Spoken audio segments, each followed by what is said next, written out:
The number you have dialed is not in service at this time.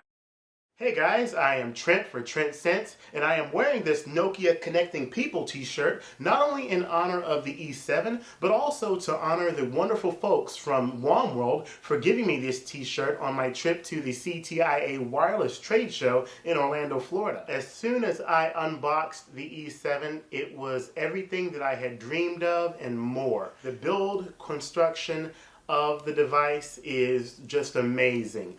You cannot expect anything less from Nokia. Even though the E7 is on the same level as the N8 in regards to having a blend of metallic components with plastics, it goes a bit farther by offering a hardware QWERTY keypad in addition to a larger 4-inch clear black display. Now the phone did have a considerable amount of heft in its weight as I held it in my hand. Now I didn't mind the phone's weight since it appeared to give it a bit more substance and not feel cheap. The keyboard is amazing.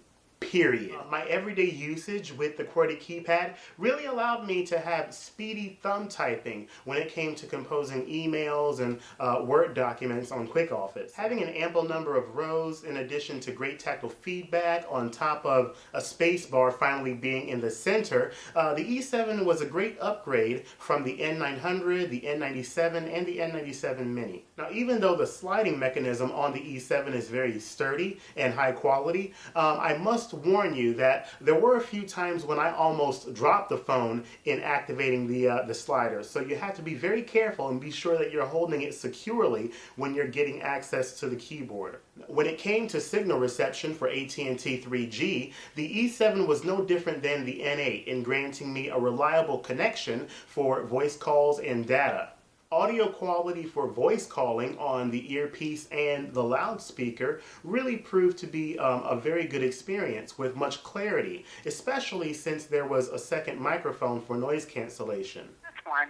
If you'd like to leave a message, please press 0 or remain on the line, and someone will return your call as soon as possible. The mono speaker also proved to work quite well in listening to music. Now there were a few times when there was a little bit of tinniness depending on which music genre and volume level you had the music player set, but other than that, the experience wasn't bad at all.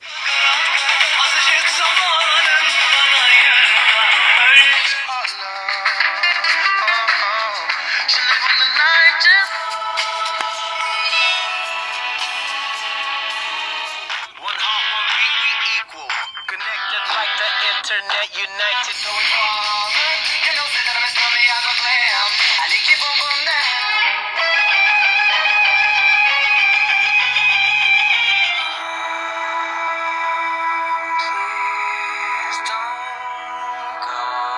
GPS worked just fine, just like on the N8.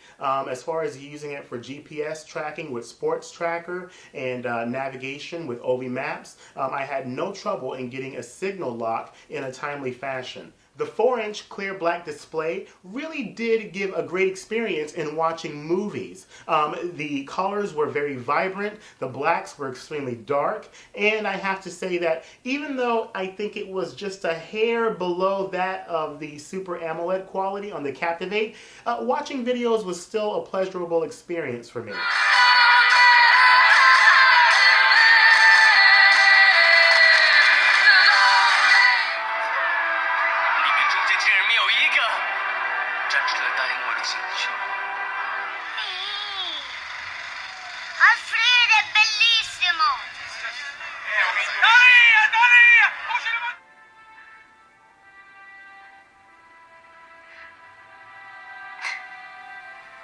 Even though the 1200 milliamp hour battery was good for a full day of usage, there were some times when I found myself needing to charge the E7 in the early evening if I happened to have a large amount of voice calls throughout the day on top of my usual data usage. The E7 also features LED indicator lights, one on the menu key for notifications, as well as one next to the charging port to show the charging status of your battery. Now, using the Vlingo app to compose speech to text came in very handy on the E7. However, I felt that it was not as smooth as the Android version on my Atrix or the Inspire 4G.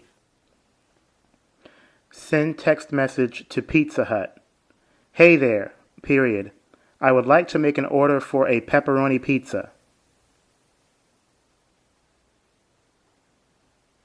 As many Symbian fans out there know, there is nothing like using the Gravity application as a Twitter client on your device. However, I did come across a very pleasant surprise on the E7 with the Nokia Social app. It appeared to have a lot more stability than what I remembered on the N8. There was hardly any freezing, there was hardly any login errors, and I could finally consider Nokia Social to be a pretty good alternative to Gravity. Not a replacement, but a good alternative. Using Quick Office on the E7 was great with the hardware keyboard, but it turned out that when I tried to download the spell check feature, it was incompatible with the E7 and its Symbian 3 operating system. One thing I did like was the HDMI to go feature, and even though I didn't have an HDMI cable at my home, I did have one when I was at the CTIA trade show in the Blogger Lounge at the Nokia meeting room. And so I took that opportunity to connect the E7 to a big screen television,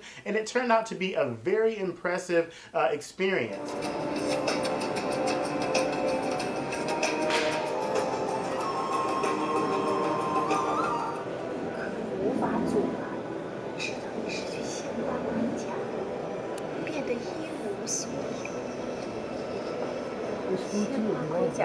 A great benefit to the E7 having an LED flash in comparison to the Xenon flash on the N8 is the ability to have the torch function, and you can activate this feature by holding down the lock switch. As with any device that is not perfect, there are some downsides to the E7. There were 2 instances where the phone did freeze on me. Now, the one way I did figure out how to get around this was to hold down both the menu key and the power key at the same time, and this basically initiated a reset of the phone. My experience with the Ovi store was not always pristine. There were a couple of situations when I tried searching for applications that just were not available through the Ovi store, and I had to go onto the internet and download the sys file. Now, the silver lining to that situation is that the E7 is of course unlocked, and it does give me the ability to sideload applications unlike some carrier-locked devices. The default web browser on Symbian S3.